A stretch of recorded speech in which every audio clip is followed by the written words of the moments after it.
Hi all, എല്ലാവർക്കും trade ടോക്സിൻ്റെ പുതിയൊരു വീഡിയോയിലേക്ക് വെൽക്കം. അപ്പം ഞാനിന്ന് എത്തിയിരിക്കുന്നത് ഒരു ഡീറ്റെയിൽ കേസ് സ്റ്റഡിയും അതുപോലെ തന്നെ ഇന്ത്യൻ പെട്രോളിയം കമ്പനികളുടെ ഒരു ടെക്നിക്കൽ അനാലിസിസുമായിട്ടാണ് അല്ലേ.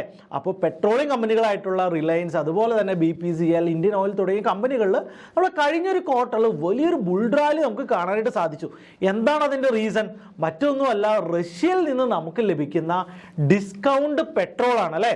അപ്പോൾ ഈ ഒരു പെട്രോളിയം പ്രോഡക്ട്സ് റഷ്യയിൽ നിന്ന് എത്തിച്ച് ഇന്ത്യ ലോകത്തിൽ തന്നെ ഏറ്റവും വലിയ പെട്രോൾ എക്സ്പോർട്ടേഴ്സ് ആയിട്ട് മാറി അല്ലേ. സൗദി അറേബ്യനേക്കാൾ കൂടുതൽ പെട്രോൾ എക്സ്പോർട്ട് ചെയ്യുന്ന ഒരു രാജ്യമായിട്ട് നമ്മൾ മാറി. അത് എങ്ങനെയാണ്? അതിന് പിന്നിലുള്ള ആ ജിയോ പൊളിറ്റിക്സ് എന്തൊക്കെയാണ്? റഷ്യ ഉക്രൈൻ വാറിന് ശേഷം ലോകത്തിൽ മൊത്തം നടന്ന ആ ഒരു സ്റ്റോറീനെ ഒരു ചെറിയൊരു ഡീറ്റെയിൽ കേസ് സ്റ്റഡി ആയിട്ടാണ് ഞാൻ എത്തിയിരിക്കുന്നത്. അപ്പോൾ ഇന്ത്യക്ക് ഇനിയും ലോകത്തിൻ്റെ പെട്രോൾ എക്സ്പോർട്ടറായിട്ട് തുടരാനായിട്ട് പറ്റുമോ? ഇന്ത്യൻ പെട്രോൾ കമ്പനികൾ തുടർന്നും ഈ ഒരു ബുൾ റാലി കണ്ടിന്യൂ ചെയ്യുമോ? റഷ്യ ഇന്ത്യൻ റുപ്പീസിൽ ഇനിയും നമ്മൾക്ക് പെട്രോൾ തരുമോ തുടങ്ങിയ എല്ലാ കാര്യങ്ങളും ഞാൻ ഇന്നത്തെ വീഡിയോയിൽ ഇൻക്ലൂഡ് ചെയ്തിട്ടുണ്ട്. ഇത് ഇന്ത്യൻ എക്കണോമിയുടെ വളർച്ച ഫ്യൂച്ചറിൽ എങ്ങനെയായിരിക്കും എന്നുള്ളതിൻ്റെ ഒരു ഡയറക്റ്റ് ആൻസർ കൂടിയായിരിക്കും നമ്മുടെ ഈ ഒരു വീഡിയോ. അപ്പോൾ വീഡിയോ സ്കിപ്പ് ചെയ്യാതെ നിങ്ങൾ അവസാനം വരെ കാണുക. അതുപോലെ തന്നെ നിങ്ങൾ ഇത്തരത്തിലുള്ള ഡീറ്റെയിൽഡ് കേസ് സ്റ്റഡീസ് നിങ്ങൾ ആഗ്രഹിക്കുന്നുണ്ടെങ്കിൽ ഉറപ്പായിട്ടും വീഡിയോന് താഴെ കമൻറ്റ് ചെയ്യുക.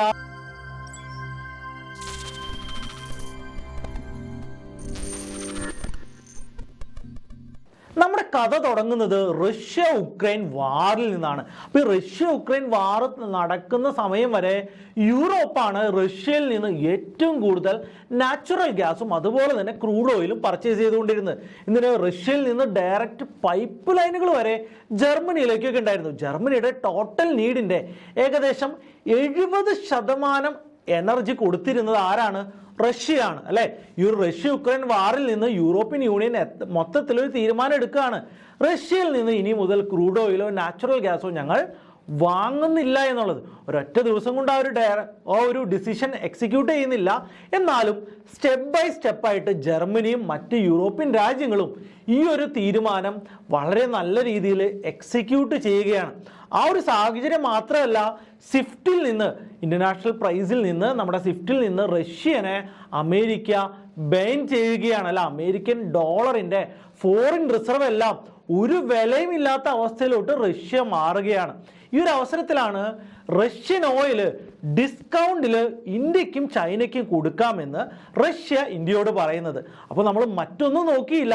യുദ്ധം തുടങ്ങുന്ന സമയത്ത് ഇന്ത്യ റഷ്യയിൽ നിന്ന് ഒരു ഓയിൽ വാങ്ങുന്നത് നമ്മുടെ ടോട്ടൽ നീഡിൻ്റെ വെറും 0.4% മാത്രമായിരുന്നു. റഷ്യയിൽ നിന്ന് ഇന്ത്യയിലേക്ക് ഓയിൽ എത്തിക്കുക എന്ന് പറയുന്നത് അത്ര സിമ്പിളായിട്ടുള്ള പരിപാടിയല്ല. കപ്പലിൽ വേണം എത്തിക്കാൻ, നമുക്ക് പൈപ്പ് ലൈനുകൾ ഒന്നും തന്നെ ഇല്ല.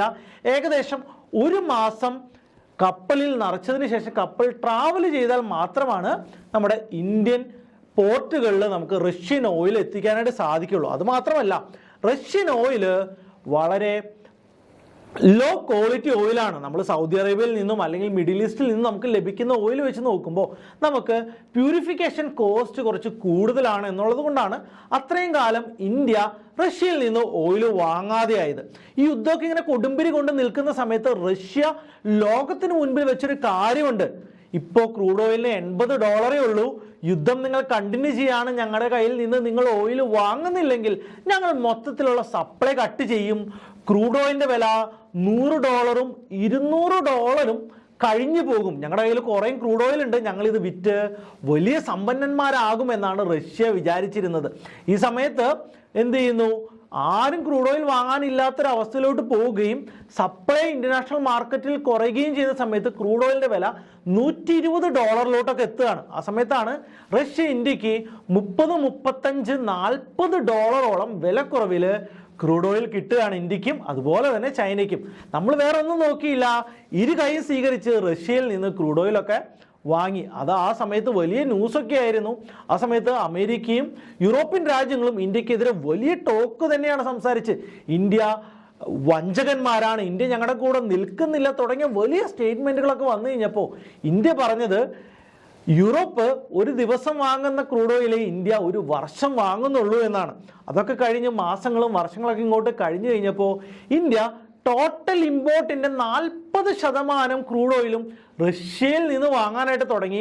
0.5% മാത്രമുണ്ടായിരുന്ന ഇമ്പോർട്ട് ഇപ്പോൾ നമുക്ക് 40% എത്തിയിരിക്കുകയാണ്. ഇപ്പോൾ ഡിസ്കൗണ്ടിൽ വിലക്കുറവിൽ കിട്ടുന്ന ഈ ഒരു പെട്രോളിയം നമ്മൾ എന്ത് ചെയ്യുന്നു, നമ്മൾ പ്യൂരിഫൈ ചെയ്ത് പെട്രോളും ഡീസലും ഒക്കെ ആക്കിയിട്ട് യൂറോപ്പിലോട്ടും അതുപോലെ തന്നെ അമേരിക്കയിലോട്ടൊക്കെ നമ്മൾ എന്ത് ചെയ്യണം, കയറ്റി അയക്കുകയാണ്. നമ്മൾ വലിയ ലാഭമാണ് അതിൽ നിന്ന് ഉണ്ടാക്കുന്നത്. നമ്മൾ ഇന്ത്യൻ കമ്പനിയിലെ ലാഭവിഹിതത്തിലോട്ട് നോക്കുകയാണെങ്കിൽ ഇന്ത്യൻ ഓയിൽ കോർപ്പറേഷൻ ആദ്യം ഏകദേശം ഒരു ലിറ്ററിൽ ഒരു ബാരലിൽ $8 ലാഭം ഉണ്ടാക്കിയത് ഏകദേശം $21 ലാഭത്തിലോട്ടാണ് ജമ്പ് ചെയ്തത്. BPS ഹിന്ദുസ്ഥാൻ കോർപ്പറേഷൻ നോക്കുകയാണെങ്കിൽ $4.5 ലാഭം ഏകദേശം $11.4 ജമ്പ് ചെയ്തത്. അതുപോലെ തന്നെ BPCL $6.7 നിന്ന് $20 ലാഭമാണ് ഉണ്ടാക്കുന്നത്. അതുപോലെ തന്നെ നമ്മുടെ ബാംഗ്ലൂർ റിഫൈനറി എന്താണ് ഏകദേശം $5.8 നിന്ന് $11.7 പോകുന്നത്. അതേപോലെ തന്നെ റിലയൻസിൻ്റെ ജാംനഗറിലുള്ള ലോകത്തിൽ തന്നെ ഏറ്റവും വലിയ റിഫൈനറി നമ്മുടെ കൊച്ചിയിലുള്ള BPCLൻ്റെ റിഫൈനറിയേക്കാൾ 5 times വലിപ്പമുണ്ട് നമ്മുടെ ജാംനഗറിലുള്ള റിലയൻസിൻ്റെ റിഫൈനറി. ഈ റിഫൈനറിയൊക്കെ വലിയ ലാഭം ഉണ്ടാക്കാനായിട്ട് തുടങ്ങുകയാണ്. എന്ത് പറ്റി?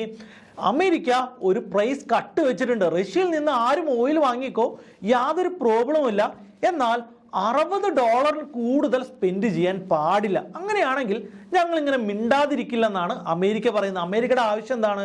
ഇന്റർനാഷണൽ മാർക്കറ്റിൽ ക്രൂഡ് ഓയിലിൻ്റെ സപ്ലൈ റഷ്യൻ ഓയിലായിട്ട് തന്നെ വരുന്നുണ്ട്, പക്ഷേ അത് ഇന്ത്യ വഴിയാണ് വരുന്നത്. അപ്പോൾ ഓട്ടോമാറ്റിക്കലി ക്രൂഡ് ഓയിലിൻ്റെ വില കൂടാതെ പിടിച്ചു നിർത്താനും പറ്റും. എന്നാൽ റഷ്യയുടെ ഓയിലോട്ട് അമേരിക്ക വാങ്ങുന്നില്ല അല്ലെങ്കിൽ യൂറോപ്പ് വാങ്ങുന്നില്ലെന്ന് പറയാനും സാധിക്കും. ഇതിനിടയിലാണ് നമ്മൾ കാണേണ്ട മറ്റൊരു വസ്തുത. സൗദി അറേബ്യ പണ്ടത്തെ പോലെ അമേരിക്ക പറയുന്നതൊന്നും കേൾക്കാനായിട്ട് കൂട്ടാക്കുന്നില്ല. സപ്ലൈ കുറച്ചു, വില കൂട്ടുവാനാണ് സൗദി അറേബ്യ നോക്കുന്നത്. റഷ്യക്ക് ഒരു ബാരലിന് ഏകദേശം $40 ചെലവ് വരും ഇത് ഉൽപ്പാദിപ്പിക്കാനായിട്ട്. എന്നാൽ നമ്മൾ സൗദി അറേബ്യയിലേക്ക് നോക്കുകയാണെങ്കിൽ വെറും $5 $10 മാത്രമാണ് സൗദി അറേബ്യക്ക് ഒരു ബാരൽ ക്രൂഡ് ഓയിൽ ഉൽപ്പാദിപ്പിക്കാനായിട്ട് ചെലവ് വരുന്നത്.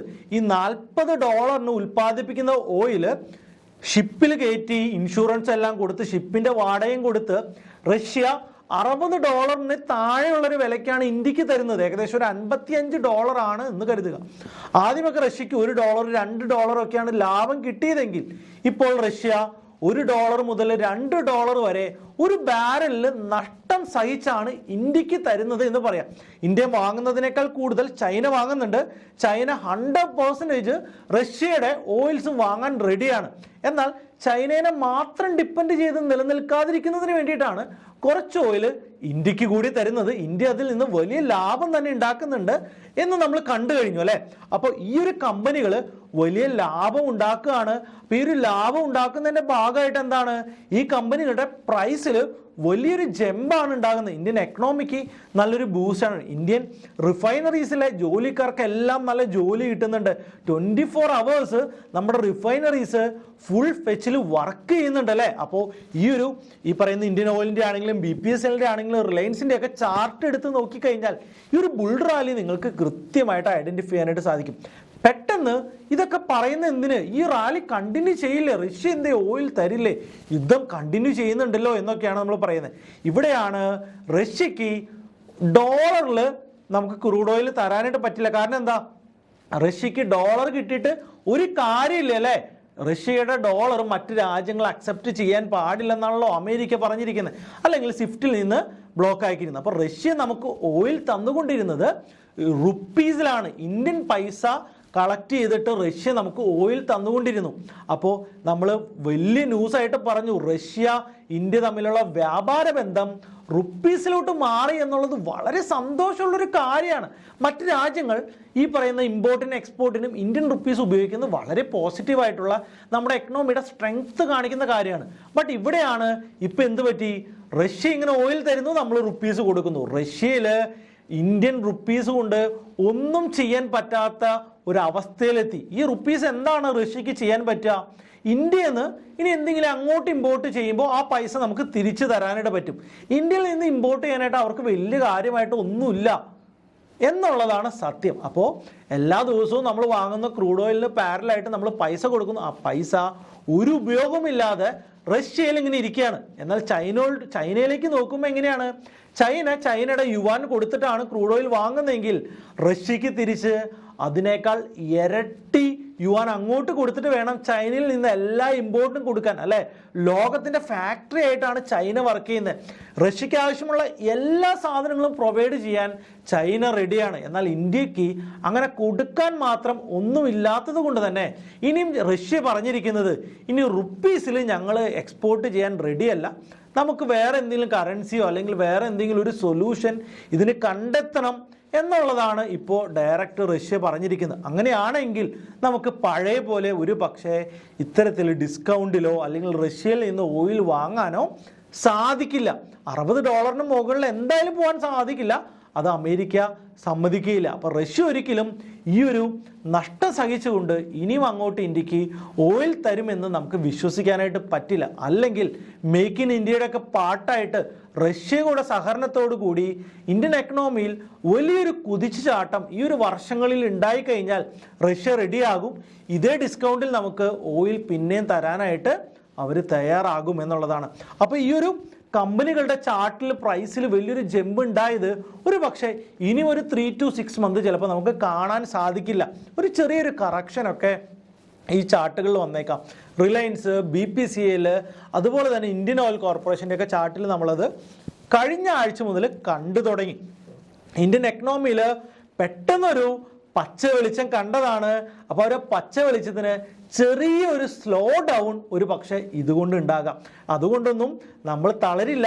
നമുക്ക് ഇതിനേക്കാളും വലിയ പോസിറ്റീവാണ്. ലോകത്തിലെ ഏറ്റവും കൂടുതൽ വളരുന്ന ഒരു എക്കണോമി ആയിട്ട് ഇന്ത്യൻ മാർക്കറ്റ് കണ്ടിന്യൂ ചെയ്യുന്നതാണ്. അപ്പോൾ ഈ ഒരു വീഡിയോൻ്റെ ഡിസ്ക്രിപ്ഷനിൽ ഞാൻ ഈ ഒരു കേസ് സ്റ്റഡിക്ക് വളരെ സിമ്പിളായിട്ട് നിങ്ങൾക്ക് മനസ്സിലാവുന്ന രീതിയിലാണ് ഞാൻ അവതരിപ്പിച്ചത്.